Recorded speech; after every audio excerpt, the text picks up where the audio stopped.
ശിഷ്യന്മാർ ശങ്കരപ്രസാദിനെ കുറിച്ചുള്ള ഓർമ്മ സദസ്സിലുള്ള ബഹുമാന്യരെ, വളരെ സീനിയറായിട്ടുള്ള അധ്യാപക സുഹൃത്തുക്കളെ, വിദ്യാർത്ഥികളെ, അധ്യാപകരെ, എല്ലാവർക്കും എൻ്റെ വിനീതമായ നമസ്കാരം. എന്നെ പരിചയപ്പെടുത്തേണ്ടതിലധികം നമ്മുടെ മലയാള വിഭാഗം അധ്യക്ഷൻ പരിചയപ്പെടുത്തി കഴിഞ്ഞു. എൻ്റെ ഏറ്റവും ഒടുവിൽ പുറത്തിറങ്ങിയ പുസ്തകം കണ്ടിരുന്നുവെങ്കിൽ കുറച്ചുകൂടി കഥകൾ ഒരുപക്ഷെ നിങ്ങൾക്ക് കേൾക്കേണ്ടി വരുമായിരുന്നു.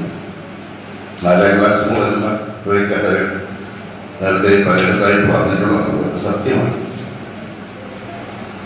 ഒരു ദേശം അങ്ങനെയാണ് പലപ്പോഴും. ഒരു ദേശത്തിൻ്റെ സാംസ്കാരിക ചരിത്രവും സാംസ്കാരിക പാരമ്പര്യവും അവിടുത്തെ രാഷ്ട്രീയ അവസ്ഥകളും അവിടുത്തെ മനുഷ്യരും അവിടുത്തെ പുഴയും വായിലും തോടുമൊക്കെയാണ് ഓരോ മനുഷ്യൻ്റെയും വ്യക്തിത്വത്തിൻ്റെ നിർമ്മിതി നിർണായകമായ സ്വാധീനം ചെലുത്തുക. അതുതന്നെയാണ് ശങ്കരപ്രസാദിനും സംഭവിച്ചത്. ശങ്കരപ്രസാദ് അദ്ദേഹത്തിൻ്റെ അച്ഛൻ അധ്യാപകനായിരുന്നു. ചെറിയങ്കിയിലെ വളരെ പ്രസിദ്ധമായ ഒരു കുടുംബത്തിലെ അംഗമായിരുന്നു. 4 തരത്തിലുള്ള വീടുന്നതായിരുന്നു.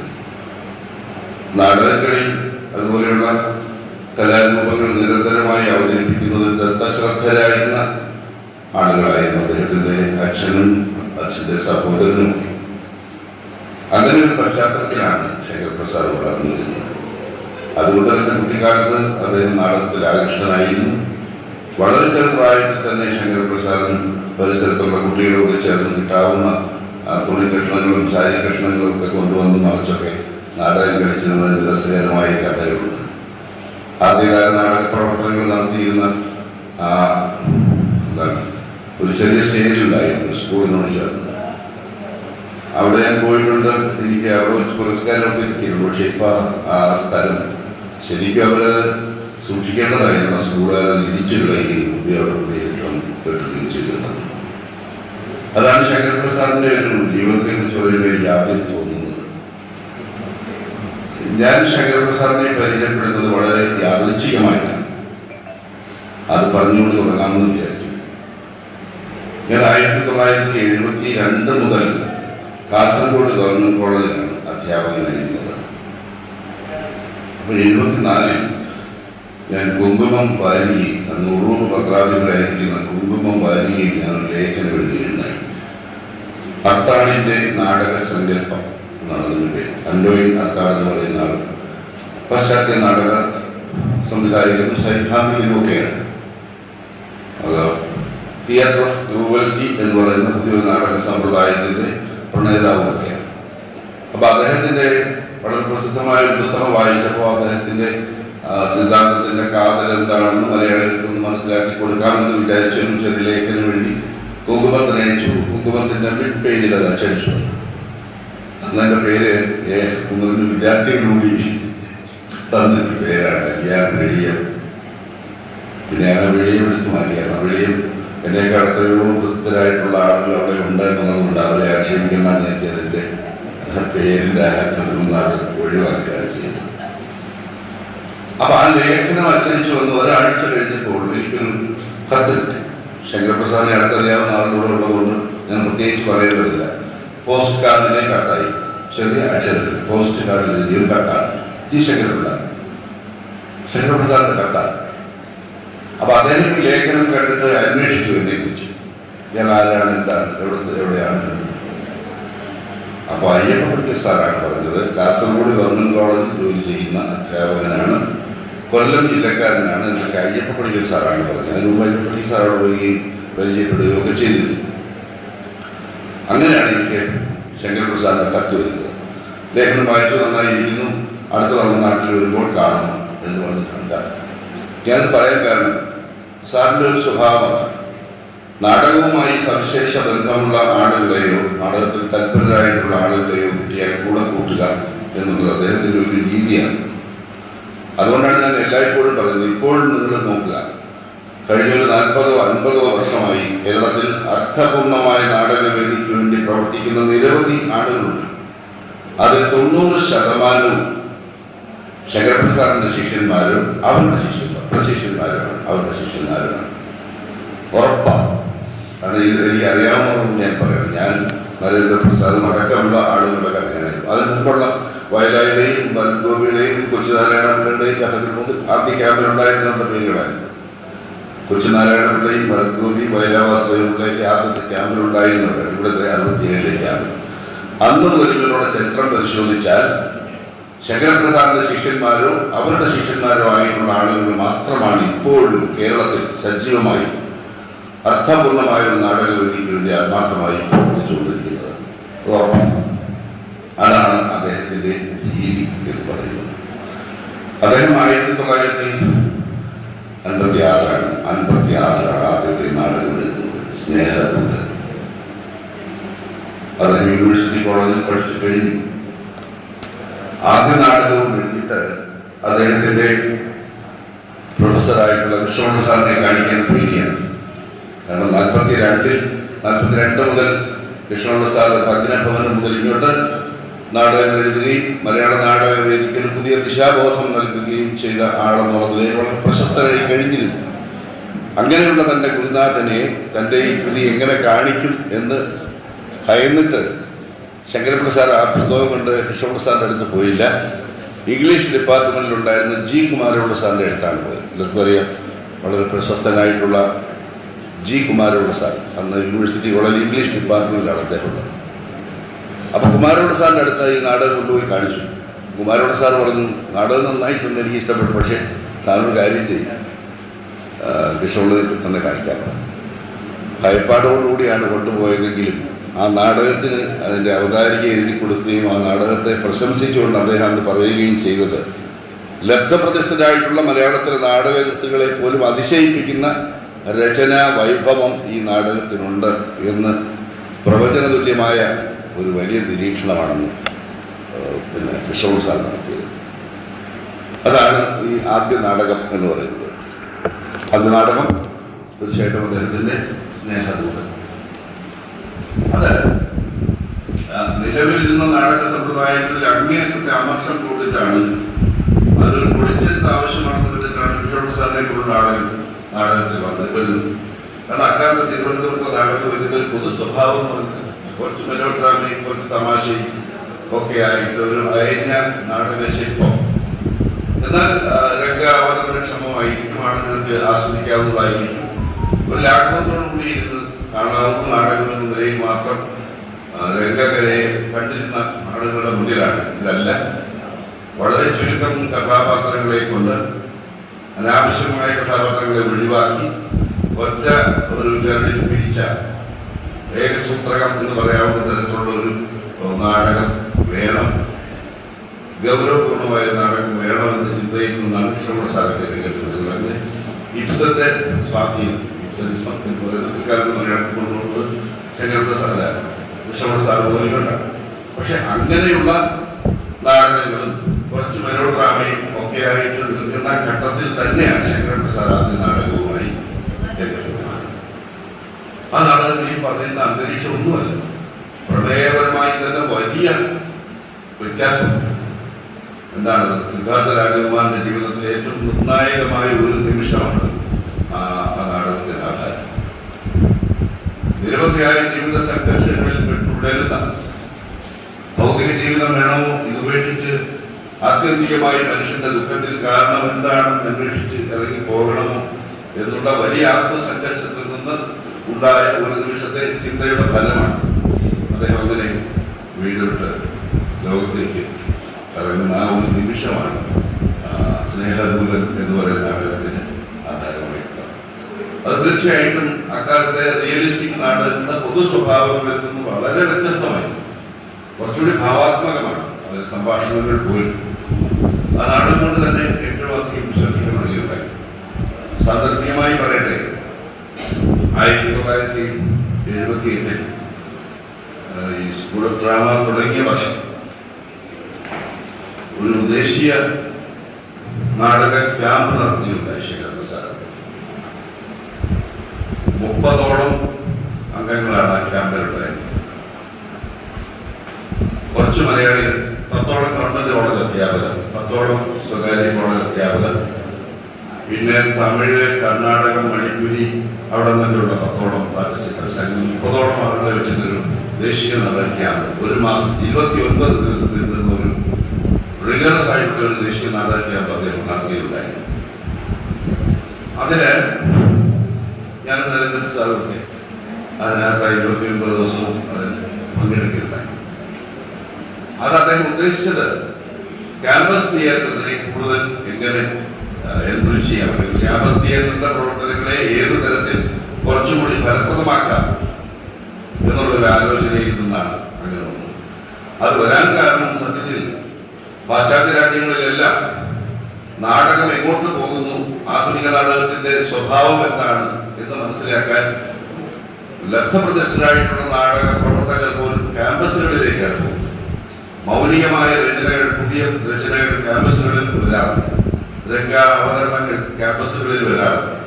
അതുകൊണ്ട് ക്യാമ്പസ് തിയേറ്ററിനെ കൂടുതൽ ഫലപ്രദമായി എങ്ങനെ ഉപയോഗിക്കാം എന്ന ആലോചനയിൽ നിന്നാണ് ഈ ട്രെയിനിങ് വെക്കുന്നത്, ഒരു മാസത്തെ. അപ്പൊ നാടക താല്പര്യരായിട്ടുള്ള കോളേജ് അധ്യാപകരെ സംഘടിപ്പിക്കുക, അവർക്കൊരു ഓറിയന്റേഷൻ ഒരു മാസത്തേക്ക് കൊടുക്കുക, അവർ അതത് കോളേജുകളിൽ പോയിട്ട് നാടകം താല്പര്യരായ വിദ്യാർത്ഥികളെ പരിശീലിപ്പിക്കുക. ഇതാണ് അതുകൊണ്ട് ഉദ്ദേശിച്ചത്. അപ്പൊ ഈ അങ്ങനെയാണ് നരേന്ദ്രപ്രസാദ് നാടകത്തിലേക്ക് വരുന്നത്. പലർക്കും അറിയാം, നരേന്ദ്രപ്രസാദ് നാടകമായിട്ട് യാതൊരു ബന്ധവും ഉണ്ടായിരുന്ന ഒരു മനുഷ്യനായിരുന്നു. വളരെയധികം അറിയപ്പെടുന്ന സാഹിത്യ വിമർശകൻ എന്ന നിലയിൽ സൂര്യശോഭയോടെ തിളങ്ങി നിന്ന ഘട്ടത്തിലാണ് അദ്ദേഹത്തിന്റെ ശ്രദ്ധ നാടകത്തിലേക്ക് തിരിയുന്നത്. അദ്ദേഹം തന്നെ എഴുതിയിട്ടുണ്ട്, എന്റെ സ്വക്ഷേത്രം നാടകമാണെന്ന് തിരിച്ചറിഞ്ഞത് പിന്നീടാണ് അദ്ദേഹം തന്നെ എഴുതി. അങ്ങനെയാണ് ഈ നാടക ക്യാമ്പിലേക്ക് അദ്ദേഹം. ഈ നാടക ക്യാമ്പിന്റെ സമാപനത്തിൽ ഒരു നാടകം അവതരിപ്പിക്കണമല്ലോ എന്ന് നാടക ക്യാമ്പിന്റെ സമാപനം ഒരു നാടകം അവതരിപ്പിക്കണമല്ലോ എന്ന ആലോചന വന്നപ്പോൾ ശങ്കരപ്പിള്ള സാർ തിരഞ്ഞെടുത്തത് സ്നേഹദൂതൻ എന്ന് പറയുന്ന നാടകത്തിൽ തന്നെയാണ്. അദ്ദേഹത്തിന്റെ ആദ്യ നാടകം. അത് മാറ്റി എഴുതി, മുമ്പുണ്ടായിരുന്നതിൽ നിന്ന് ഘടനാപരമായ കുറച്ച് മാറ്റങ്ങൾ വരുത്തി. പ്രമേയം അത് തന്നെയാണ്. ഒരു സൂത്രധാരനെയും ഗായക സംഘത്തെയും ഒക്കെ ഉൾപ്പെടുത്തി നാടകം കുറച്ചുകൂടെ ഒന്ന് എംബലിഷ് ചെയ്യും. അങ്ങനെയാണ് അത് നാടകത്തിന്റെ ക്യാമ്പിന്റെ സമാപനത്തിൽ അവതരിപ്പിക്കുന്നത്. അതില് സിദ്ധാർത്ഥ രാജകുമാരനായിട്ട് അഭിനയിച്ചത് നരേന്ദ്രപ്രസാദാണ്. ഫാത്തിമ കോളേജിലെ ബിയാട്രിക്സ് ടീച്ചറായിരുന്നു യശോധരയായി അതിനകത്ത് അഭിനയിച്ചത്. ആ നാടകത്തിലെ സൂത്രധാരന്റെ വേഷമായിരുന്നു എനിക്ക്. അങ്ങനെ അത് രണ്ടാമത് ആ നാടകം അവിടെ അവതരിപ്പിക്കുകയുണ്ടായി. ആ നാടകം വീണ്ടും ടെക്സ്റ്റാക്കി ഈ പരിഷ്കരിച്ച ഒരു പതിപ്പിറക്കിയപ്പോൾ ആ നാടകത്തിന് ആമുഖം എഴുതാനുള്ള ഭാഗ്യം കിട്ടിയതും എനിക്കാണ്. അത് വലിയ ഭാഗ്യമായി ഞാൻ ഇപ്പോഴും കരുതുന്നു. അങ്ങനെയാണ് ശങ്കരപ്രസാദ് ഈ സ്നേഹദൂതൻ എന്ന് പറയുന്ന നാടകവുമായിട്ട് രംഗത്തുണ്ട്. പിന്നീട് ഇങ്ങോട്ടുള്ള ഓരോ നാടകത്തിൻ്റെയും കഥ പറയാൻ ഞാൻ നിൽക്കുന്നില്ല. ഒരുപക്ഷെ നിങ്ങൾക്കെല്ലാം എന്നെക്കാൾ നന്നായിട്ട് അറിയാവുന്നതാണ്. എല്ലാ തരം നാടക മാതൃകകളും അദ്ദേഹം പരീക്ഷിച്ച് നോക്കിയിട്ടുണ്ട്. രചനാപരമായി എക്സ്പ്രഷനിസമുണ്ട്, സിംബോളിസമുണ്ട്, അസംബന്ധ നാടകത്തിൻ്റെ മാതൃകയിലുണ്ട്, തനത് മാതൃകയിലുള്ള നാടകമുണ്ട്. ഈ എല്ലാ മാതൃകകളിലുമുള്ള നാടകങ്ങൾ അദ്ദേഹത്തിൻ്റെതായി പുറത്ത് വന്നിട്ടുണ്ട്. ചെറുതും വലുതുമായിട്ടുള്ള കുട്ടികൾക്ക് വേണ്ടി എഴുതിയിട്ടുള്ളത് ഉൾപ്പെടെ ഏതാണ്ട് 100 നാടകങ്ങൾ. അതിനപ്പുറത്ത് പോയാലും ഒരുപക്ഷെ കണക്ക് തെറ്റില്ല എന്നാൽ അത്രയധികം നാടകങ്ങൾ അദ്ദേഹം എഴുതിയിട്ടുണ്ട്. പക്ഷെ ഇതൊന്നുമല്ല ഞാനെപ്പോഴും പറയാറുള്ളത്, ഒരു നാടകത്തിൻ്റെ സമസ്ത മേഖലകളിലും കൈവച്ച സമഗ്ര ആധിപത്യം ഉണ്ടായിരുന്ന ഒരു ആളായിരുന്നു, നാടക പ്രവർത്തകനായിരുന്നു ശങ്കരപ്രസാദ്. നാടകമല്ലാതെ വേറൊന്നുമില്ല. ഇങ്ങനെ ഈ രാജ്യം മുഴുവൻ നടക്കുക എന്നുള്ളതാണ്. അപ്പം ഞാൻ നേരത്തെ അദ്ദേഹത്തെ പരിചയപ്പെട്ടു. അദ്ദേഹം എന്നെ കാണണമെന്ന് പറഞ്ഞ് നാട്ടിൽ വന്നപ്പോൾ ഞാൻ അന്വേഷിച്ചപ്പോൾ ഫാത്തിമ കോളേജിൽ നിന്ന് സാകേതം, CL ശ്രീകണ്ഠൻ നായരുടെ സാകേതം നാടകം അരങ്ങേറുന്ന സമയമാണ്. അതറിഞ്ഞിട്ട് ഞാൻ ഫാത്തിമ കോളേജിൽ പോയി. കുറച്ച് നേരത്തെ ചെന്നു, ശങ്കരപ്രസാദിനെ കണ്ട് ഞാനാണ് അലിയാർ എന്ന് പറയുന്ന ആളെന്ന് പറഞ്ഞ് പരിചയപ്പെട്ടു. അപ്പോൾ അദ്ദേഹത്തിനോട് പറഞ്ഞു, നാടകം കഴിഞ്ഞിട്ട് പോയാൽ മതി. പ്രസാദ്, നാടകം കഴിഞ്ഞാൽ എനിക്ക് വെളിയിലേക്ക് രാത്രി പോകാൻ ബസ്സൊന്നും ഉണ്ടാവില്ല. അത് എന്തോ ആയിക്കോട്ടെ, നാടകം കഴിഞ്ഞിട്ട് പോയാൽ മതി എന്ന് പറയും. അപ്പോൾ ആ നാടകത്തിൽ അഭിനയിക്കുന്നത് വളരെ പ്രശസ്തരായ മലയാള നാടകവേദിയിലെ എണ്ണം പറഞ്ഞ നടന്മാരാണ്. സാകേതം ദശരഥനായി അഭിനയിക്കുന്നത് TR സുകുമാരൻ നായരാണ്.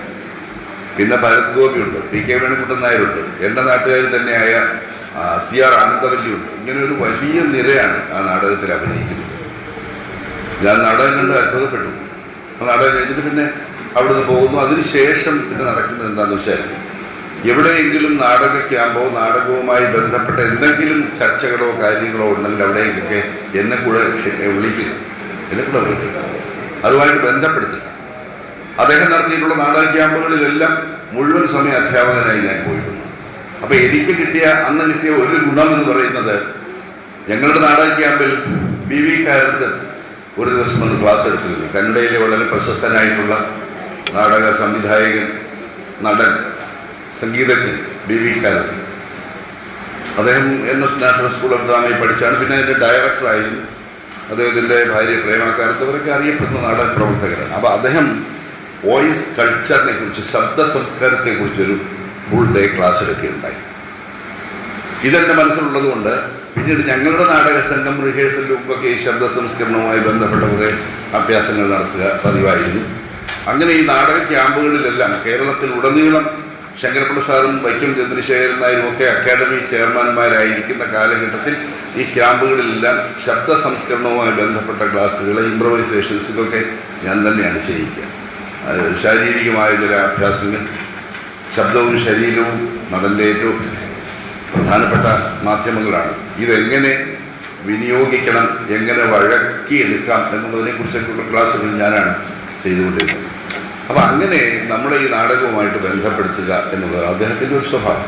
അങ്ങനെയാണ് 1979 നരേന്ദ്രപ്രസാദ് ആദ്യത്തെ നാടകം എഴുതുന്നു. തുടർന്ന് ഇങ്ങോട്ട് എത്രയെങ്കിലും വർഷക്കാലം തിരുവനന്തപുരത്ത് സജീവമായ നാടക പ്രവർത്തനവുമായി ഞങ്ങൾ പോകുന്നു. ഇപ്പോൾ 3 ദിവസം മുമ്പാണ് കേരളത്തിൽ ഒരുപക്ഷെ ആരും ചെയ്യാത്ത ഒരു കാര്യം, ജഗതി NK ആചാര്യയുടെ ജന്മശതാബ്ദി 1924 എന്നാണ് ജനിച്ചത്. ജന്മശതാബ്ദി കഴിഞ്ഞിരിക്കുന്നു. ഇവിടെ ഒരാളും ഒരു അക്കാദമി അത് അറിഞ്ഞില്ല എന്ന് എനിക്ക് തോന്നുന്നു. കേരള സംഗീത നാടക അക്കാദമിയുടെ അവാർഡും ഫെലോഷിപ്പും വാങ്ങിയിട്ടുള്ള ആളാണ് ജഗതി NK ആചാര്യ. അദ്ദേഹത്തെ കേരള സംഗീത അക്കാദമി അനുസ്മരിച്ചിട്ടില്ല, സാഹിത്യ അക്കാദമി അനുസ്മരിച്ചിട്ടില്ല. നേരെമറിച്ച് കേന്ദ്ര സാഹിത്യ അക്കാദമി കൊല്ലം SM കോളേജിലെ മലയാള വിഭാഗവുമായി ചേർന്നിട്ട് ഒരു 1 ഡേ സെമിനാർ നടത്തുകയുണ്ടായി. ഉദ്ഘാടനം ചെയ്യാൻ എനിക്കാണെന്ന് ഭാഗ്യം കിട്ടിയത്. സത്യത്തിൽ അപ്പോഴാണ് ഈ ജഗതി NK ആചാര്യയുടെ നാടകങ്ങൾ തേടിപ്പിടിക്കാനുള്ള ഒരു ഭാഗ്യമുണ്ടായത്. എങ്ങനെ കിട്ടാനില്ല. നാട്ടുമ്പുറത്തെ പഴയകാല വായനശാലകളിലൊക്കെ തപ്പിപ്പിടിച്ച് 15ഓളം നാടകങ്ങൾ കിട്ടുകയാണ്. ഇപ്പോഴും അദ്ദേഹത്തിൻ്റെ നാടകം അവതരിപ്പിച്ചുകൊണ്ടിരിക്കുകയാണ്. രക്തരക്ഷസ് ഇപ്പോഴും കലാനിലയം സ്ഥിരം നാടകവേദി അവതരിപ്പിച്ചുകൊണ്ടിരിക്കുന്നു. അതാണ് അതിൻ്റെ ഒരു ചരിത്രം. അപ്പം ഇങ്ങനെയാണ് ഇതിൻ്റെ ഒരു ഈ ഞാൻ പറഞ്ഞുകൊണ്ട് വന്നത്, പലപ്പോഴും ഇത്തരം ആളുകളെ ആദരിക്കാനോ ഒക്കെ നമ്മൾ മറന്നു പോകുന്നുള്ളത് വളരെ ഖേദകരമായൊരു കാര്യമാണ്. അപ്പോൾ ശങ്കരപ്രസാദ് ചെയ്തതെന്ന് പറഞ്ഞാൽ 1900 സ്കൂൾ ഓഫ് ഡ്രാമ തുടങ്ങി. സ്കൂൾ ഓഫ് ഡ്രാമ തുടങ്ങുന്ന കാലത്ത് അതിനുവേണ്ടി ഒരുപാട് പണിപ്പെട്ടിട്ടുണ്ട്. കാരണം ആ സിലബസ് ഉണ്ടാക്കുന്നതിന് വേണ്ടി ഇന്ത്യക്കകത്തും പുറത്തുള്ള എത്രയോ സർവകലാശാലകളിൽ എത്രയോ സമയം ചെലവഴിച്ചിട്ടുണ്ടാക്കിയിട്ടുള്ള അതിബൃഹത്തായിട്ടുള്ളൊരു സിലബസാണ്. ആ സിലബസിൻ്റെ പിൻബലത്തിലാണ് ഈ നാടക സ്കൂള്, ഡ്രാമ സ്കൂൾ ആരംഭിക്കുന്നത്. തീർച്ചയായിട്ടും ആദ്യകാലങ്ങളിലൊക്കെ അവിടെ കിട്ടിയ ഒന്നാന്തരം വിദ്യാർത്ഥികളെ കിട്ടി അദ്ദേഹം അതുമായിട്ട് അങ്ങനെ നിരന്തരമായിട്ട് യാത്ര ചെയ്യുകയും ഒക്കെയാണ് ചെയ്തത്. ഈ 1978 തന്നെ അദ്ദേഹം വേറെ വലിയൊരു കാര്യം ചെയ്യുന്നുണ്ട്. 67 നാടകക്കളരിയെക്കുറിച്ച് പിന്നീട് പറയാം. 78 അദ്ദേഹം ചെയ്തൊരു വലിയ കാര്യം, നാടകക്കളരി തുടങ്ങുന്നതിന് തൊട്ട് മുമ്പ് നാടക സ്കൂൾ തുടങ്ങുന്നതിന് തൊട്ട് മുമ്പാണ്. സംഗീത നാടക അക്കാദമിയുടെ ചെയർമാനായിരിക്കുന്ന സമയത്ത് അദ്ദേഹം ഒരു ദേശീയ നാടകോത്സവം നടത്തുകയുണ്ടായി എറണാകുളത്ത്. നാഷണൽ തിയേറ്റർ ഫെസ്റ്റിവൽ ആദ്യമായിട്ടാണ് കേരളത്തിൽ അത്തരം ഒരു ഫെസ്റ്റിവൽ നടക്കുന്നത്. അത് എന്നെപ്പോലെയുള്ള നാടക പ്രവർത്തകർ, കേരളത്തിലുടനീളമുള്ള നാടക കുതുകികളും നാടക പ്രവർത്തകരും എഴുത്തുകാരും ഒക്കെ വന്ന് പങ്കെടുത്ത് കണ്ട ഒരു കാര്യമായിരുന്നു ഈ നാടകാവതരണം. അതിൽ ഹബീബ് തൻവീറിൻ്റെ ചരൺദാസ് ചോർ എന്ന് പറയുന്ന നാടകം, വിജയ് തെണ്ടുൽക്കറിൻ്റെ ഖാസിറാം കൊത്വാൾ എന്ന് പറയുന്ന നാടകം, ഗിരീഷ് കർണാടിൻ്റെ ഹൈവദന എന്ന് പറയുന്ന നാടകം, അത് കാരന്തൊക്കെ അഭിനയിക്കുന്നത്. ഇങ്ങനെയുള്ള നാടകങ്ങളെല്ലാം അന്ന് അവിടെ അവതരിപ്പിച്ചു. ഇത് കണ്ടപ്പോഴാണ് നാടകത്തിൻ്റെ അത്ഭുതകരമായ ഒരു സാധ്യതകളെക്കുറിച്ച് കേരളത്തിലെ നാടക പ്രവർത്തകർ പോലും മനസ്സിലാക്കിയത്. നമ്മളിവിടെ ശരിക്കും ഒരു സ്റ്റേജിൽ 4-5 പേര് നിന്നിട്ട് സംഭാഷണത്തിലൂടെ ഒരു കഥ പറഞ്ഞ് തീർക്കുക, അത്യാവശ്യം ഒരു അഭിനയമൊക്കെ ഉണ്ടെങ്കിൽ അതൊക്കെ വെച്ച് ചില മ്യൂസിക്കൊക്കെ, അതല്ലാതെ പുതിയൊരു രംഗശീലക്രമത്തെക്കുറിച്ചോ രംഗസഞ്ചാരത്തെക്കുറിച്ചോ സംഘാഭിനയത്തിൻ്റെ സാധ്യതകളെക്കുറിച്ചോ കോമ്പസിഷൻസിനെ കുറിച്ചോ ഒന്നും യാതൊരു ധാരണയും ഇല്ലായിരുന്ന ഒരു കാലത്താണ് ഈ നാടകങ്ങൾ കാണുന്നത്. അത് കേരളത്തിലെ അക്കാലത്ത് നാടക പ്രവർത്തകരെ സംബന്ധിച്ചിടത്തോളം അത്ഭുതകരമായ ഒരു സംഗതിയായിരുന്നു. അത് ശങ്കരപ്രസാദ് സാറിൻ്റെ ഒരു കാലഘട്ടത്തിലാണ് ഇവിടെ നടന്നത്. അപ്പോൾ ഈ പുതിയ രംഗാവതരണങ്ങൾ അത് വരുന്നു. ശങ്കരപ്രസാദ് സ്കൂൾ ഓഫ് ഡ്രാമയിൽ വരുന്നു. നാടകത്തിൽ പുതിയ സമ്പ്രദായങ്ങൾ വരികയും നാടക പരീക്ഷണങ്ങൾ എന്ന നിലയിൽ വലിയ സംഭവങ്ങൾ നടക്കുകയും ചെയ്തത് ശരിക്കും കേരളത്തിൽ നാടകത്തിൻ്റെ പ്രമേയപരമായ സവിശേഷതകളിലല്ല, അതിൻ്റെ അവതരണപരമായ ഒരു രീതിയിലായിരുന്നു. അവതരണത്തിൽ പുതുമകൾ കൊണ്ടുവരിക, നിലവിലിരുന്ന അവതരണ സമ്പ്രദായങ്ങൾ പാടെ തെറ്റാണെന്ന് പറയുക, അതല്ല ശരിയായിട്ടുള്ള രീതി എന്ന് പറയുക. അപ്പോൾ ഈ 67 ഈ ക്യാമ്പ് നടക്കുമ്പോൾ സാറിന് കിട്ടിയ ഒരു ഗുണം എന്താണെന്ന് വെച്ചാൽ, കേരളത്തിലെ അന്നത്തെ ഏറ്റവും പ്രസിദ്ധരായിട്ടുള്ള നാടക പ്രവർത്തകരും എഴുത്തുകാരും എല്ലാം സാറിൻ്റെ കൂടെ ഉണ്ടായിരുന്നു. M Govindan, doctor Ayyappa Panicker, CN Sreekantan Nair, MV Devan തുടങ്ങിയ ആളുകളെല്ലാം സഹായികളായിട്ട് ശങ്കരപ്രസാദിൻ്റെ കൂടെ ഉണ്ടായിരുന്നു. അദ്ദേഹം അതിനു മുമ്പ് അത്തരത്തിലുള്ള 2 ക്യാമ്പുകളിൽ, ഉത്തരേന്ത്യയിൽ നടന്ന 2 ക്യാമ്പുകളിൽ പങ്കെടുത്തതിൻ്റെ ഫലമായിട്ടാണ് നാടകം പഠിക്കേണ്ടതാണെന്നും രംഗാവതരണത്തിൽ എന്തെല്ലാം ശ്രദ്ധിക്കണമെന്നും ഒക്കെ അദ്ദേഹത്തിന് മനസ്സിലായി.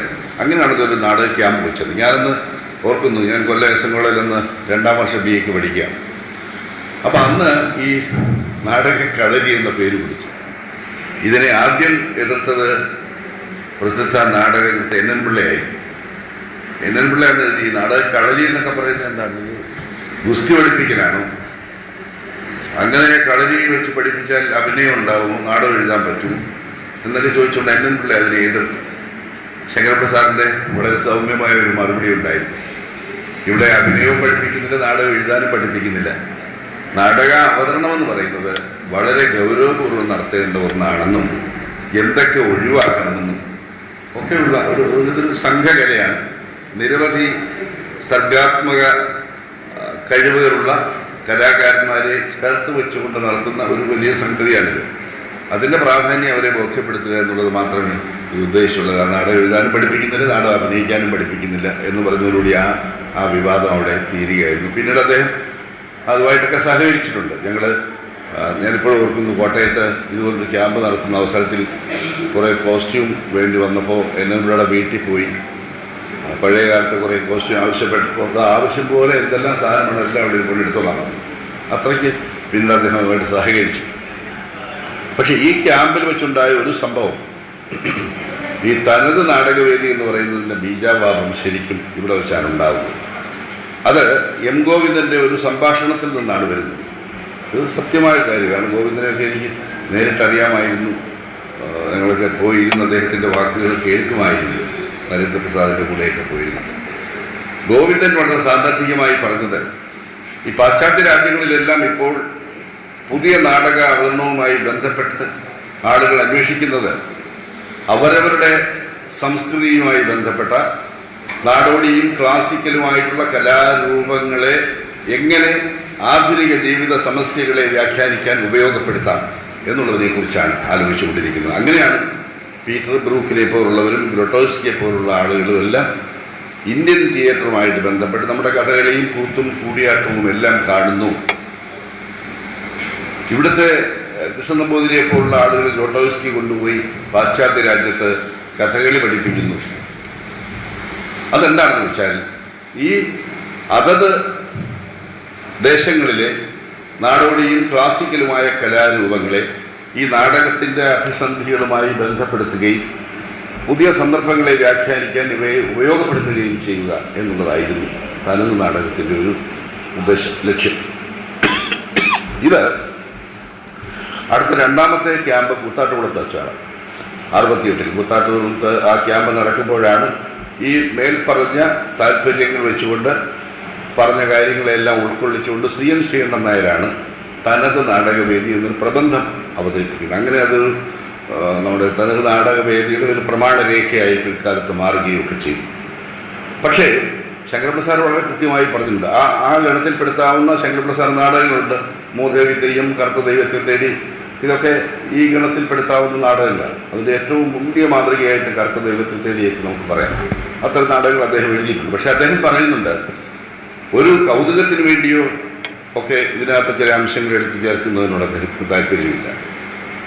കാരണം പിൽക്കാലത്ത് വന്ന തനത് നാടകവേദി ഇവിടെ ഒരു വലിയ പ്രസ്ഥാനമായി മാറിക്കഴിഞ്ഞതിന് ശേഷം വന്ന എല്ലാ രംഗ അവതരണങ്ങളിലും കാണാൻ സാധിക്കുന്നത് കുറേ കുരുത്തോലയും ചെണ്ടയും ഒക്കെ ആയിട്ട് റിയലിസ്റ്റിക് ആയിട്ടുള്ള സംഭാഷണങ്ങൾ പോലും ഒഴിവാക്കി എന്താണ് ഒരു പുതിയ രംഗശീലക്രമം, രംഗസഞ്ചാരം, സ്റ്റൈലൈസ്ഡ് ആയിട്ടുള്ള ശൈലീകൃതമായ അഭിനയത്തിൻ്റെ ഒരു രീതി ഇവിടെ വന്നു.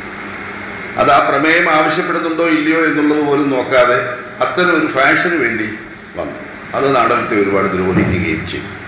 അപ്പോൾ ഈ നാടക അവതരണത്തിൽ, ആധുനിക നാടക അവതരണത്തിൽ കുറേ കൂടി ശ്രദ്ധ വരുന്നത് സ്കൂൾ ഓഫ് ഡ്രാമ വന്നതിന് ശേഷമാണ്. അവിടെയും ഈ പുതിയ കോമ്പോസിഷൻസ് എങ്ങനെ ഉണ്ടാക്കാം, ആളുകളുടെ രംഗസഞ്ചാരം എങ്ങനെ ക്രമപ്പെടുത്താം. ഇപ്പം ഞങ്ങളൊക്കെ പഠിക്കുന്ന കാലത്ത് പറയും, നമ്മളൊരു സംഭാഷണം പറഞ്ഞിട്ട് അവിടുന്ന് അങ്ങോട്ട് നടന്നു പോകും. അപ്പോൾ ചോദിക്കും, നിങ്ങളെന്തിനാണ് അങ്ങോട്ട് നടന്നു പോയത്? ഈ സംഭാഷണം പറഞ്ഞിട്ട് നിങ്ങളെന്തിനാണ് അങ്ങോട്ട് പോയത്?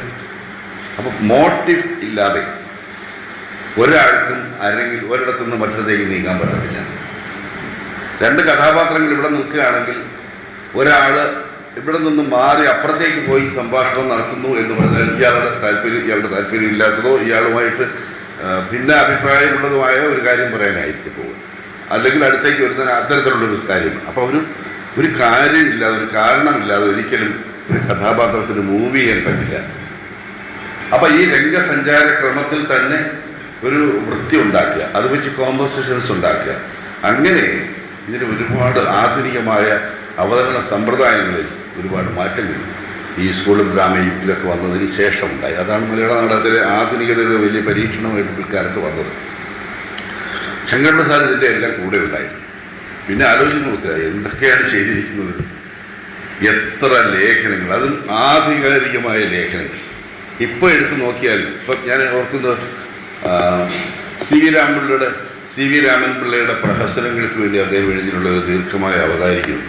ഇതിനപ്പുറത്തേക്ക് ഇനി ആർക്കും ഒന്നും പറഞ്ഞു വയ്ക്കാൻ പറ്റില്ല. അത്ര ഓഥൻറ്റിക്കാണ് ആ അവതാരിക എന്ന് പറയുന്നത്. അതുപോലെ നാടക ദർശനം എന്ന് പറയുന്ന പുസ്തകത്തിൽ വന്നിരിക്കുന്ന ലേഖനങ്ങളെല്ലാം ഒരെണ്ണം പോലും മാറ്റി വയ്ക്കാവുന്നതല്ല, അത്ര പഠിച്ചെഴുതിയിട്ടുള്ള ലേഖനങ്ങളാണ്. അതുപോലെ ഈ വിദ്യാർത്ഥികളോട് കാണിക്കുന്ന സ്നേഹം, ഇതിനകത്ത് ബാലേന്ദ്രനാണെന്ന് തോന്നി, ഞാൻ ആ പുസ്തകത്തിൽ ബാലേന്ദ്രൻ്റെ ഒരു അനുഭവം പറയുന്നുണ്ട്. അവർ സ്കൂൾ ഓഫ് ഡ്രാമയിൽ പഠിക്കുന്ന സമയത്ത് ശങ്കരപ്രസാദ് ഒന്നാം തരം പാചകക്കാരനായിരുന്നു. അത് പലർക്കും അറിയില്ല, ഒന്നാം തരം പാചകക്കാരനാണ്. എല്ലാം അദ്ദേഹം തന്നെയാണ് വയ്ക്കുന്നത്. അവിടെ താമസിക്കുന്ന അവസരത്തിൽ അരിയും കറിയും എല്ലാം ഒരു 5 മിനിറ്റ് ഗ്യാപ്പ് കിട്ടിയാൽ പപ്പടവും കൂടെ കാച്ചി റെഡിയാക്കി വരും. ബാക്കിയുള്ളവരെല്ലാം ചെന്നിരുന്ന് കൊടുത്താണ്. അത്ര ഉറപ്പാണ്. നല്ല രസികൻ പാചകക്കാരൻ, നന്നായിട്ട് ആഹാരം ആസ്വദിച്ച് കഴിക്കുന്ന ഒരാളാണ്. ഞാൻ അനുഭവത്തിലാണ്. എൻ്റെ വാടക വീട്ടിലും പിൽക്കാലത്ത് ഞാൻ വെച്ച വീട്ടിലുമൊക്കെ ഒന്നിലധികം പ്രാവശ്യം സാർ വന്നിട്ടുണ്ട്. അപ്പോൾ ഒരു അനുഭവം ബാല്യത്തിന് എഴുതിയിട്ടുണ്ട്. ആ അനുഭവം സത്യത്തിൽ നാടകത്തോടുള്ള അദ്ദേഹത്തിൻ്റെ ഒരു താല്പര്യം പ്രകടമാക്കുന്ന.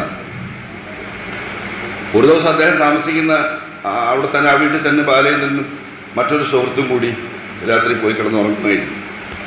അപ്പോൾ ഒരു ദിവസം രാവിലെ ബാലേന്ദ്രനും സുഹൃത്തും എഴുന്നേറ്റ് നോക്കുമ്പോൾ ശങ്കരപ്രസാദിനെ കാണാനില്ല. സാറ് രാവിലെ വല്ല യാത്രയിൽ എവിടെയെങ്കിലും പോയതായിരിക്കും എന്നവർ വിചാരിച്ചു. പക്ഷെ അന്വേഷിച്ചപ്പോൾ സാറിന് രാത്രിയിൽ ചെസ്റ്റ് പെയിൻ, നെഞ്ചുവേദന ഉണ്ടായി. ടാക്സി വിളിച്ച് സാർ ആശുപത്രിയിൽ പോയിരിക്കുക. ഈ ഉറങ്ങി കിടക്കുന്ന രണ്ടുപേരെ അറിയിച്ചിട്ടേ ഇല്ല സാർ. എന്തുകൊണ്ടെന്നാൽ അവർ റിഹേഴ്സലും കഴിഞ്ഞിട്ട് വളരെ ക്ഷീണിച്ച് രാത്രിയിൽ വന്ന് കിടന്നവരാണ്. അവരെ ബുദ്ധിമുട്ടിക്കേണ്ട എന്ന് വിചാരിച്ച് സാർ പോയതാണ്. ഇതറിഞ്ഞിട്ട് ഈ സുഹൃത്തുക്കളെല്ലാം കൂടി ഓടിപ്പിടിച്ച് ആശുപത്രിയിൽ ചെന്ന് ഓരോ അന്വേഷിച്ച് സാർ എന്താണ് പറയാൻ, നിങ്ങളെ ബുദ്ധിമുട്ടിക്കേണ്ടെന്ന് വിചാരിച്ച് ഞാൻ പറഞ്ഞില്ല, നിങ്ങൾ നിസ്സാരമായ ഒരു കാര്യമായതുകൊണ്ട് ഞാൻ എനിക്ക് പോകുന്നതാണ്. ഇവർ പിന്നെ അവിടെ നിൽക്കുമ്പോൾ, നിങ്ങൾ എന്താണ് ഇവിടെ നിൽക്കുന്നത്, നാളെ നാടകമുള്ളതാണ്, പോയി റിഹേഴ്സ് ചെയ്യാൻ പറഞ്ഞു. അതാണ് നാടകത്തോടുള്ള അദ്ദേഹത്തിൻ്റെ ഒരു കമ്മിറ്റ്മെൻ്റ് എന്ന് പറയുന്നത്. ഇതാണ് അദ്ദേഹത്തിൻ്റെ രീതികൾ.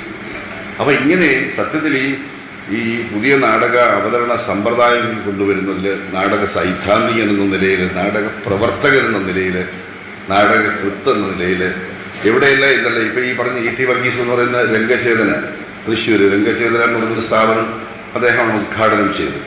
വെഞ്ഞാറമൂട്ടിലെ കുട്ടികൾക്ക് വേണ്ടി രംഗപ്രഭാതം എന്ന് പറയുന്നൊരു സ്ഥാപനം. അദ്ദേഹത്തിന് അവസാന കാലത്ത് അവിടെ താമസിക്കണമെന്നുണ്ടായിരുന്നു. രംഗപ്രഭാതം താമസിച്ച് ബാക്കി ശിഷ്ടകാലം കഴിച്ചു കൂട്ടണം എന്ന് ആഗ്രഹമുണ്ടായിരുന്നു. പക്ഷേ അത് സാധിക്കാതെ പോയി. പക്ഷെ അതൊരു വലിയ സാംസ്കാരിക കേന്ദ്രമാക്കി, നാടകത്തിനുള്ള ഒരു വലിയൊരു പാഠശാലയാക്കി മാറ്റുന്ന ഒരു ശങ്കരപ്രസാദിൻ്റെ മികവ് വളരെ വലുതായിരുന്നു. കേന്ദ്ര സാംസ്കാരിക വകുപ്പിൽ നിന്ന് ഫണ്ട് കൊണ്ടുവരികയും സ്ഥലം വാങ്ങുകയും വലിയ രംഗാവതരണങ്ങൾക്കുള്ള സാധ്യതകൾ, ആളുകൾക്ക് വന്ന് താമസിക്കാനുള്ള ഡോർമെറ്ററികൾ ഇതെല്ലാം ഉണ്ടാക്കി വലിയൊരു നാടക കോംപ്ലക്സ്, കൾച്ചറൽ കോംപ്ലക്സ് പോലെ ഒന്ന് ഉണ്ടാക്കിയിട്ടാണ് അദ്ദേഹം പിരിഞ്ഞത്. അപ്പം ഇത്രയും വലിയ നാടക പ്രവർത്തനങ്ങളാണ് അദ്ദേഹം നടത്തിയിട്ടുള്ളത്. ഇതൊക്കെയും എന്തിനു വേണ്ടിയാണെന്ന് ചോദിച്ചാൽ നാടകം അതല്ലാതെ വേറെ ഒന്നും അദ്ദേഹത്തിൻ്റെ ജീവിതത്തിൽ ഉണ്ടായിരുന്നില്ല. ഇതിനുവേണ്ടി ഇങ്ങനെ അലഞ്ഞ് അന്വേഷിച്ച് നടന്ന ഒരു മനുഷ്യനാണ് ശങ്കരപ്രസാദ്. അദ്ദേഹത്തെ പക്ഷേ അവിടെ PG കോഴ്സ് തുടങ്ങുന്നതിനെക്കുറിച്ച് ആലോചിച്ചുകൊണ്ടിരുന്ന ഘട്ടത്തിൽ അദ്ദേഹത്തെ ചില ആളുകളൊക്കെ ചേർന്ന് പുകച്ച് പുറത്ത് ചാടിക്കുകയായിരുന്നു എന്നാണ് പിൽക്കാല ചരിത്രം പറയുന്നത്. അതിൻ്റെ സത്യാവസ്ഥയെക്കുറിച്ച് നമുക്ക് സൂക്ഷ്മമായിട്ട് അറിയാൻ കഴിഞ്ഞിട്ടില്ല. അദ്ദേഹത്തിന് ശേഷം അവിടെ നാടക ഡയറക്ടറായിട്ട് വരാൻ ഇൻ്റർവ്യൂ ചെയ്യാൻ നരേന്ദ്രപ്രസാദിനെ വിളിച്ചതാണ്. നരേന്ദ്രപ്രസാദും വയലാ വാസുദേവൻ പിള്ളയൊക്കെ ഇൻ്റർവ്യൂവിന് പോകാൻ തയ്യാറായിരുന്നു. പക്ഷേ വയലാ ഉണ്ടെന്ന് അറിഞ്ഞുകൊണ്ട് നരേന്ദ്രപ്രസാദ് നിന്ന് മാറുകയായിരുന്നു. ഞാൻ വരുന്നില്ല എന്ന് പറഞ്ഞിട്ട് നരേന്ദ്രപ്രസാദ് പിന്നെ ഇൻ്റർവ്യൂ കാർഡ് വലിച്ചു കളയുകയായിരുന്നു. ഇങ്ങനെ വയലായാണ് ശങ്കരപ്രസാദിന് ശേഷം അവിടെ പോയത്. പക്ഷേ ഒരു കാവ്യനീതി പോലെ ശങ്കരപ്രസാദ് 59-ാമത്തെ വയസ്സിൽ മരിക്കുമ്പോൾ അതിന് ശേഷം സ്കൂൾ ഓഫ് ലിറ്ററേച്ചറിൽ ഡയറക്ടറായിട്ട് വരുന്നത് നരേന്ദ്രപ്രസാദാണ്. അതിന് കാരണക്കാരൻ ഇവർ രണ്ടുപേരും, ശങ്കരപ്രസാദ് അവിടെ വരുന്നതിനും പ്രസാദ് വരുന്നതിനും കാരണക്കാരൻ UR അനന്തമൂർത്തിയാണ്. കാരണം അനന്തമൂർത്തിയായിട്ട് ഉണ്ടായിരുന്ന ഗാഠമായൊരു സൗഹൃദമാണ് അതിനിടെയായത്. പക്ഷെ നന്നായി പ്രസാദ് വന്നതിന് ശേഷം അവിടെ കുറച്ചുകൂടി വേറൊരു രീതിയിലുള്ള അക്കാഡമിക് അന്തരീക്ഷം ഉണ്ടാവുകയും അവിടെ പഠിച്ച വിദ്യാർത്ഥികളൊക്കെ വളരെ പ്രഗത്ഭരായി പിന്നീട് മാറുകയും ഒക്കെ ചെയ്യും. ശങ്കരപ്രസാദിനെ കുറിച്ച് പറഞ്ഞുകൊണ്ട് നിന്നാൽ ഞാനിനി ഇങ്ങനെ ഇഷ്ടംപോലെ കഥകൾ എനിക്ക് പറയാറുണ്ട്. കാരണം അത്രയധികം അനുഭവം കൂടെ നടന്ന് എന്തെല്ലാം എവിടെയെല്ലാം സഞ്ചരിച്ചിരിക്കുന്നു, എന്തെല്ലാം ചെയ്തിരിക്കുന്നു, അത്രയധികം വാത്സല്യം എന്നോടുണ്ടായിരുന്ന ഒരു മനുഷ്യനാണ്. എന്തായാലും ഇവിടെ വരാനും ശങ്കരപ്രസാദിനെ കുറിച്ച് കുറച്ച് കാര്യങ്ങൾ നിങ്ങളുമായി പങ്കുവയ്ക്കാനും ലഭിച്ച ഈ സന്ദർഭം ജീവിതത്തിൽ വലിയൊരു സന്ദർഭമായി ഞാൻ കണക്കിലെടുക്കുകയാണ്. മുരളി ഇവിടെ പഠിച്ചാണെന്ന് ഞാൻ പറഞ്ഞല്ലോ. എൻ്റെ വെളിയത്ത് എൻ്റെ തൊട്ടടുത്ത വാർഡായിരുന്നു മുരളിയുടേത്, കുടവട്ടൂർ വാർഡ്. ഞങ്ങളൊരു വാർഡിൽ ഞങ്ങൾ പിൽക്കാലത്ത് ഒരു നാടക സംഘത്തിൽ എത്രയെങ്കിലും കാലം പ്രവർത്തിച്ചു. അപ്പോൾ മുരളിയൊക്കെ ഇവിടെ പഠിച്ചിരുന്നതിനെ കുറിച്ച് പറയും. ശങ്കരപ്രസാദാണ് മുരളിയെ ഈ എൻക്വയറി കമ്മീഷൻ വെച്ച് ശങ്കരപ്രസാദ് മുരളിയെ പുറത്താക്കി. പിന്നീട് മുരളി അദ്ദേഹത്തിൻ്റെ ഒരു ആത്മീയ ഗുരുവായി ശങ്കരപ്രസാദിനെ സ്വീകരിക്കുകയും കൂടെ സഞ്ചരിക്കുകയും ഒക്കെ ചെയ്തു. അപ്പോൾ അന്ന് മുരളി എപ്പോഴും പറയും, ഇപ്പോഴത്തെ രവിപിള്ള എന്ന് പറയുന്ന ആളന്ന് മുരളി പഠിക്കുമ്പോൾ ഇവിടെ ഉണ്ടായിരുന്ന ആളാണ്. അതുപോലെ കെട്ടിടത്തിൽ വിജയൻ, അടൂർ ബാലകൃഷ്ണൻ സാറിൻ്റെ എല്ലാ ചിത്രങ്ങളുടെയും അണിയറയിൽ പ്രൊഡക്ഷൻ എക്സിക്യൂട്ടീവായിട്ട് പ്രവർത്തിച്ച് അടുത്ത കാലത്ത് മരിച്ചുപോയ കെട്ടിടത്തിൽ വിജയൻ ഇവിടെ പഠിച്ചു. അങ്ങനെ ഒരുപാട് പേര്, വാക്കനാട് രാധാകൃഷ്ണൻ, എൻ്റെ വീട്ടിലൊക്കെ എത്തിയപ്പോൾ വാക്കനാട് രാധാകൃഷ്ണൻ മുരളിയൊക്കെ. ശരിക്കും മുരളിക്ക് അക്കാലത്ത് രാഷ്ട്രീയമൊന്നുമില്ല. വാക്കനാട് രാധാകൃഷ്ണൻ വിളിച്ചാൽ വാക്കനാട് രാധാകൃഷ്ണൻ്റെ കൂടെ പോകും. അവിടെ മാർക്കറ്റിൽ പോയി അടി ഉണ്ടാക്കണമെന്ന് പറഞ്ഞ ഒരു ജീപ്പിനകത്ത് കുറേ 10 രൂപയൊക്കെ എടുത്തിട്ട് അവിടെ പോയി ആരെങ്കിലുമൊക്കെ അടിക്കുക, കേസിന് പോവുക. ഞാനും മുരളിയും കൂടെ പിൽക്കാലത്ത് അടൂര് രസകരമായ സന്ദർഭമാണ്. അടൂർ എന്തോ ഒരു കൺവെൻഷൻ സെൻ്ററോ മറ്റോ ഉദ്ഘാടനത്തിന് എന്നെയും മുരളിയും കൂടെ വിളിച്ചു. ഞങ്ങളവിടെ പോയി. അപ്പം മുരളിയോടെ ചെന്നപ്പോൾ ഒരുപാട് സുഹൃത്തുക്കൾ പരിചയക്കാർ ഉണ്ടായിരുന്നു. അപ്പോൾ മുരളിയോടെ പറഞ്ഞു, ഞാൻ ഈ അടൂർ എത്രമാത്രം കയറി ഇറങ്ങി നടന്നിട്ടുള്ള ഒരു സ്ഥലമാണെന്നറിയാം. ഞാൻ ചോദിച്ചത് എന്തിനാണ്? അല്ല, ദിവസവും കേസ് വിളിക്കുമ്പോഴെല്ലാം അവിടെ വരണമല്ലോ. അപ്പോൾ ഈ കോളേജ് പഠിക്കുന്ന സമയത്ത് എന്തിനാണെന്നൊന്നും അറിയത്തില്ല, ഒരു ജീപ്പ് എടുത്ത് കുറേ ആളുകളെ വിളിച്ചുകൊണ്ട് ആരെങ്കിലും അടിക്കാൻ പറഞ്ഞാൽ അവിടെ പോയി അടിക്കുക, ഇവിടെ പോയി അടിക്കുക, എന്താ കാര്യം ആർക്കും അറിയത്തില്ല. അങ്ങനെ കുറേ നടന്നിട്ടുണ്ട്. അങ്ങനെ കുറേ കേസുകൾ വന്നിട്ടുണ്ട്. അങ്ങനെയാണ് ഇവിടെയൊക്കെ കോടതി വരാതെ കയറി ഇറങ്ങി നടന്നിട്ടുണ്ട്. പക്ഷേ പിൽക്കാലത്ത് മുരളിയുടെ രാഷ്ട്രീയ നിലപാടുകൾ മാറുന്നത് തിരുവനന്തപുരത്ത് LLBക്ക് പഠിക്കുന്ന ഘട്ടത്തിൽ രാമനിലയത്തിൽ താമസിക്കുകയൊക്കെ ചെയ്ത കാലഘട്ടത്തിലാണ് ശരിക്കും അദ്ദേഹത്തിൻ്റെ രാഷ്ട്രീയ നിലപാടുകൾ മാറുന്നതും മറ്റൊരു രീതിയിലേക്ക് ഇടതുപക്ഷ ചിന്താഗതിക്കാരനായി മാറുന്നതും ഒക്കെ പിന്നീടാണ്. സാന്ദർഭികമായി മുരളിയെയും ബാക്കിയുള്ള രാധാകൃഷ്ണനെയൊക്കെ ഓർത്തുപോയതേ ഉള്ളൂ. അപ്പോൾ ഇവിടെ വരാനും എന്നെക്കുറിച്ച് നല്ല വാക്കുകൾ പറഞ്ഞത് കേൾക്കാനും ഒക്കെ സത്യത്തിൽ ഈ സന്തോഷമാണ്, എൻ്റെ കൂടെ എവിടെയും വരുന്ന സന്തോഷമാണ് എന്നെ ആദ്യം വിളിച്ചിട്ട് ഇങ്ങനെ ദേവസ്വം ബോർഡ് കോളേജിലെ പ്രിൻസിപ്പൽ വിളിക്കും ഒരിടത്ത് പോകാനാണ്. ആദ്യം എവിടെ പോകണമെന്നും പറഞ്ഞില്ല, ഒരിടത്ത് പോകണം, ഞാൻ വാക്ക് കൊടുത്തിരിക്കുകയാണെന്ന് പറഞ്ഞു. അപ്പോൾ സന്തോഷിനെ വെറുപ്പിക്കുന്നത് ശരിയല്ല, കാരണം എല്ലായിടത്തും കൊണ്ടുപോകും അദ്ദേഹമാണ് നമ്മളെ കൊണ്ടുപോകുന്നത്. നമ്മുടെ ജീവൻ അവരുടെ കയ്യിലായിരിക്കും. ഏത് പാദയാത്രയ്ക്കും എവിടെ 24 മണിക്കൂറൊക്കെ യാത്ര ചെയ്തു. അപ്പോൾ ഞാൻ ഏറ്റു. കുറച്ച് കഴിഞ്ഞപ്പോഴാണ് പ്രിൻസിപ്പൽ വിളിക്കുന്നത്. ഞാൻ ദേവസ്വം ബോർഡ് കോളേജാണെന്നും ശങ്കരപ്പിള്ള സാർ അനുസരണമാണെന്ന് പറഞ്ഞപ്പോൾ ഞാൻ സമ്മതിക്കുകയായിരുന്നു. അങ്ങനെയാണ് വന്നതെന്തായാലും വളരെയധികം സന്തോഷമാണ്. ഇങ്ങനെ ഒരു പ്രിൻസിപ്പലിനെ കിട്ടുന്നത് ഇവിടുത്തെ വിദ്യാർത്ഥികളുടെയും അധ്യാപക സുഹൃത്തുക്കളുടെയും ഭാഗ്യമാണ്. കാര്യം എന്തെന്നറിയാം, നിങ്ങൾ പറഞ്ഞാൽ വിശ്വസിക്കുകയല്ലേ, ഞാൻ ഈ 30 വർഷക്കാലം 2002 റിട്ടയർ ചെയ്ത 30 വർഷക്കാലം കേരളത്തിലെ ഒരുപാട് കോളേജുകളിൽ സർക്കാർ കോളേജ് ആയതുകൊണ്ട് ഇരിക്കേണ്ടി വന്നിട്ടുണ്ട്. തനി ഭ്രാന്തന്മാരായ പ്രിൻസിപ്പൽമാരുടെ കൂടെ ഇരിക്കേണ്ടി വന്നിട്ടുണ്ട്. ഭ്രാന്ത ഒന്നും ചെയ്യാൻ പറ്റത്തില്ല, വട്ടാണ്. ആർട്സ് കോളേജ് ഞാൻ പഠിപ്പിക്കുമ്പോൾ 4 or 5 അധ്യാപകരുണ്ട്, തനിക്ക് സുഖമില്ലാത്ത അധ്യാപകർ. ഒരു അധ്യാപകൻ ക്ലാസ്സിൽ പോയി നിൽക്കും, വിദ്യാർത്ഥികൾ വന്നിട്ട് അദ്ദേഹത്തിന് മീശയിലൊക്കെ പിടിക്കും, പുള്ളി ചിരിച്ചുകൊണ്ട് നിൽക്കും. കുറച്ച് കഴിയുമ്പോൾ പുള്ളി അങ്ങ് പോകും. അപ്പോൾ കോട്ടയത്തു നിന്ന് ഒരു പ്രിൻസിപ്പൽ ഇരിക്കലേ, ഞങ്ങൾ പ്രിൻസിപ്പൽസ് കോൺഫറൻസ് നടക്കുമ്പോൾ ഒരു പ്രിൻസിപ്പൽ കോൺഫറൻസ്, ഞാൻ പട്ടാമ്പി കോളേജിൽ ഞാൻ പ്രിൻസിപ്പലിൻ്റെ ചാർജിൽ വന്നിരിക്കുക. അപ്പോൾ ഈ പ്രിൻസിപ്പൽ പറഞ്ഞു, മീറ്റിംഗ് എല്ലാം കഴിഞ്ഞു, ഇനി ഏതെങ്കിലും പ്രിൻസിപ്പൽസിന് എന്തെങ്കിലും കോളേജുമായിട്ട് ബന്ധപ്പെട്ട പരാതികളോ എന്തെങ്കിലും പറയാനുണ്ടെങ്കിൽ പറഞ്ഞോളൂ, പോകുന്നതിന് മുമ്പ് ആവുന്നതാണ് ശരിയാക്കി തരാം. അപ്പോൾ കോട്ടയം നാട്ടകം കോളേജിലെ പ്രിൻസിപ്പൽ എന്ന് എഴുന്നേറ്റ് പറഞ്ഞത്, സാർ എനിക്കൊരു റിക്വസ്റ്റ് ഉണ്ട്. പറഞ്ഞോളൂ സാർ. തലയ്ക്ക് സുഖമില്ലാത്ത 12 അധ്യാപകരുടെ കോളേജിലുണ്ട്.